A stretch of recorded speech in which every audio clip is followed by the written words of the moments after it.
حضور اکرم صلی اللہ علیہ وآلہ وسلم کا ارشاد ہے،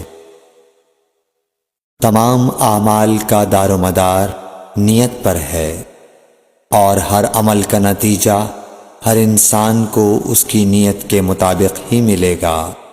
پس جس کی ہجرت دولت دنیا حاصل کرنے کے لیے ہو یا کسی عورت سے شادی کی غرض سے ہو، پس اس کی ہجرت انہی چیزوں کے لیے ہوگی جن کے حاصل کرنے کی نیت سے اس نے ہجرت کی۔ صحیح بخاری حدیث نمبر 1۔ حضور اکرم صلی اللہ علیہ وآلہ وسلم نے فرمایا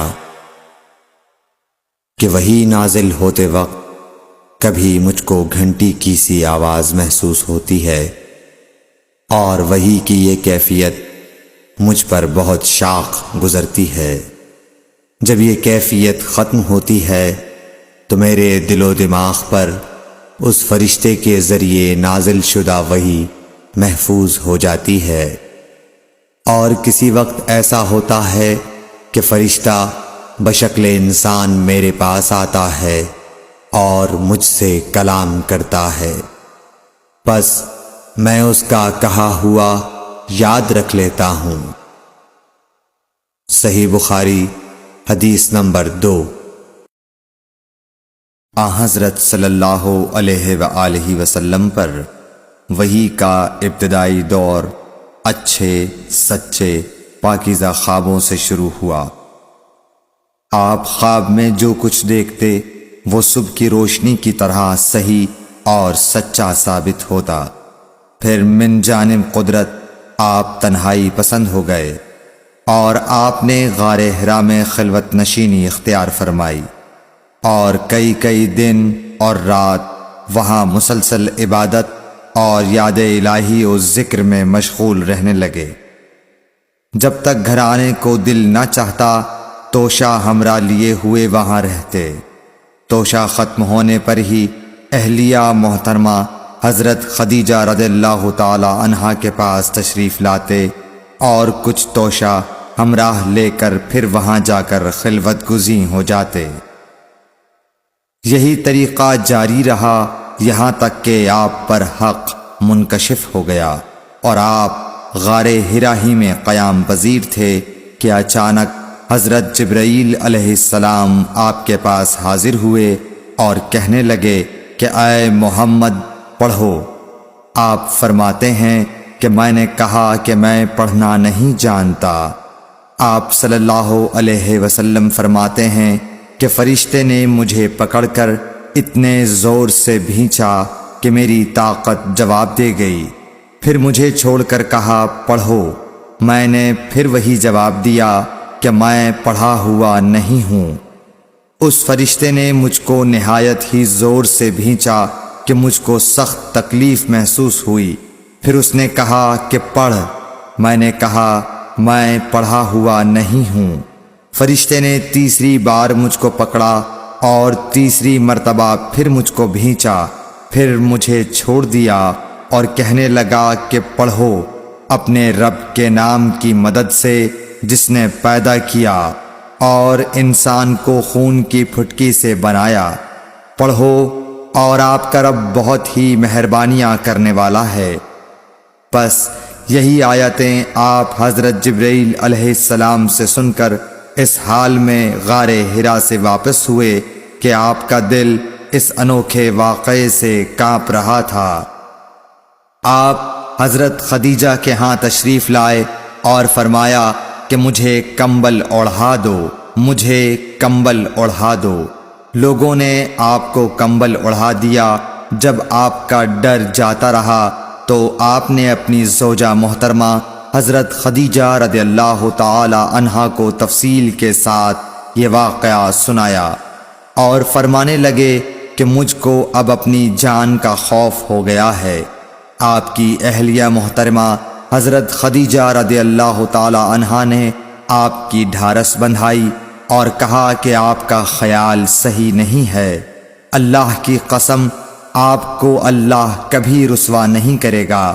آپ تو اخلاق فاضلہ کے مالک ہیں، آپ تو کنبہ پرور ہیں، بے کسوں کا بوجھ اپنے سر پر رکھتے ہیں، مفلسوں کے لیے آپ کماتے ہیں، مہمان نوازی میں آپ بے مثال ہیں، اور مشکل وقت میں آپ امر حق کا ساتھ دیتے ہیں۔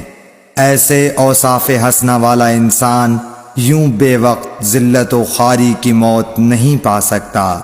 پھر مزید تسلی کے لیے حضرت خدیجہ رضی اللہ تعالی عنہا آپ کو ورقہ بن نوفل کے پاس لے گئیں، جو ان کے چچا زاد بھائی تھے اور زمانہ جاہلیت میں نصرانی مذہب اختیار کر چکے تھے اور عبرانی زبان کے کاتب تھے۔ چنانچہ انجیل کو بھی حسب منشائے خداوندی عبرانی زبان میں لکھا کرتے تھے۔ انجیل سریانی زبان میں نازل ہوئی تھی، پھر اس کا ترجمہ عبرانی زبان میں ہوا۔ ورقہ اسی کو لکھتے تھے۔ وہ بہت بوڑھے ہو گئے تھے، یہاں تک کہ ان کی بینائی بھی رخصت ہو چکی تھی۔ حضرت خدیجہ رضی اللہ تعالی عنہا نے ان کے سامنے آپ کے حالات بیان کیے اور کہا کہ اے چچا زاد بھائی، اپنے بھتیجے محمد صلی اللہ علیہ وسلم کی زبانی ذرا ان کی کیفیت سن لیجئے۔ وہ بولے کہ بھتیجے، آپ نے جو کچھ دیکھا ہے اس کی تفصیل سناؤ۔ چنانچہ آپ صلی اللہ علیہ وآلہ وسلم نے از اول تا آخر پورا واقعہ سنایا، جسے سن کر ورقہ بے اختیار ہو کر بول اٹھے کہ یہ تو وہی ناموس معزز رازدان فرشتہ ہے جسے اللہ نے حضرت موسیٰ علیہ السلام پر وحی دے کر بھیجا تھا۔ کاش میں آپ کے اس عہد نبوت کے شروع ہونے پر جواں عمر ہوتا، کاش میں اس وقت تک زندہ رہتا جب کہ آپ کی قوم آپ کو اس شہر سے نکال دے گی۔ رسول کریم صلی اللہ علیہ وآلہ وسلم نے یہ سن کر تعجب سے پوچھا کہ کیا وہ لوگ مجھ کو نکال دیں گے، حالانکہ میں تو ان میں صادق و امین و مقبول ہوں۔ ورقہ بولا، ہاں یہ سب کچھ سچ ہے، مگر جو شخص بھی آپ کی طرح امر حق لے کر آیا لوگ اس کے دشمن ہی ہو گئے ہیں۔ اگر مجھے آپ کی نبوت کا وہ زمانہ مل جائے تو میں آپ کی پوری مدد کروں گا، مگر ورقہ کچھ دنوں کے بعد انتقال کر گئے۔ پھر کچھ عرصے تک وحی کی آمد موقوف رہی۔ صحیح بخاری حدیث نمبر 3۔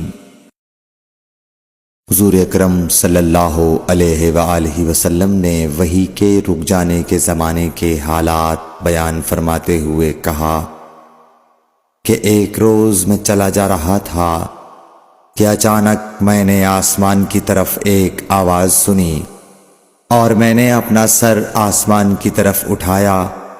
کیا دیکھتا ہوں کہ وہی فرشتہ جو میرے پاس غار حرا میں آیا تھا وہ آسمان و زمین کے بیچ میں ایک کرسی پر بیٹھا ہوا ہے۔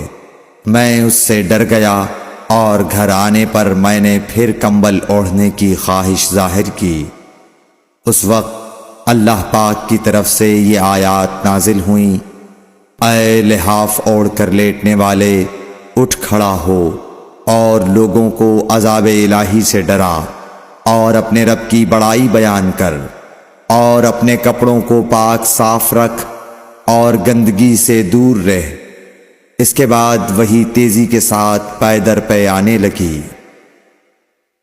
صحیح بخاری حدیث نمبر 4۔ رسول اللہ صلی اللہ علیہ وآلہ وسلم نزول قرآن کے وقت بہت سختی محسوس فرمایا کرتے تھے، اور اس کی علامتوں میں سے ایک یہ تھی کہ یاد کرنے کے لیے آپ اپنے ہونٹوں کو ہلاتے تھے۔ ابن عباس رضی اللہ تعالیٰ عنہ نے کہا، میں اپنے ہونٹوں کو ہلاتا ہوں جس طرح آپ ہلاتے تھے۔ سعید کہتے ہیں، میں بھی اپنے ہونٹ ہلاتا ہوں جس طرح ابن عباس رضی اللہ تعالیٰ عنہ کو میں نے ہلاتے دیکھا۔ پھر انہوں نے اپنے ہونٹ ہلائے۔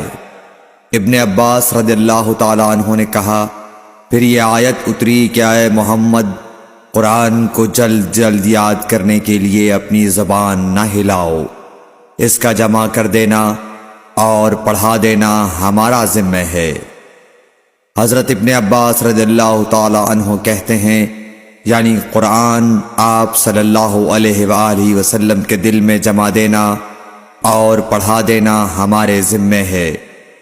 پھر جب ہم پڑھ چکے تو اس پڑھے ہوئے کی اتباع کرو۔ ابن عباس رضی اللہ تعالی عنہ فرماتے ہیں، اس کا مطلب یہ ہے آپ اس کو خاموشی کے ساتھ سنتے رہو، اس کے بعد مطلب سمجھا دینا ہمارے ذمے ہے۔ پھر یقیناً یہ ہماری ذمہ داری ہے کہ آپ اس کو پڑھو، یعنی اس کو محفوظ کر سکو۔ چنانچہ اس کے بعد جب آپ کے پاس حضرت جبرائیل علیہ السلام وحی لے کر آتے تو آپ توجہ سے سنتے، جب وہ چلے جاتے تو رسول اللہ صلی اللہ علیہ وسلم اس وحی کو اس طرح پڑھتے جس طرح حضرت جبرائیل علیہ السلام نے اسے پڑھا تھا۔ صحیح بخاری حدیث نمبر 5۔ رسول اللہ صلی اللہ علیہ وآلہ وسلم سب لوگوں سے زیادہ جواد سخی تھے، اور رمضان میں دوسرے اوقات کے مقابلے میں جب جبرائیل علیہ السلام آپ صلی اللہ علیہ وآلہ وسلم سے ملتے بہت ہی زیادہ جود و کرم فرماتے۔ جبرائیل علیہ السلام رمضان کی ہر رات میں آپ صلی اللہ علیہ وآلہ وسلم سے ملاقات کرتے اور آپ کے ساتھ قرآن کا دورہ کرتے۔ غرض حضرت صلی اللہ علیہ وآلہ وسلم لوگوں کو بھلائی پہنچانے میں بارش لانے والی ہوا سے بھی زیادہ جود و کرم فرمایا کرتے تھے۔ صحیح بخاری حدیث نمبر 6۔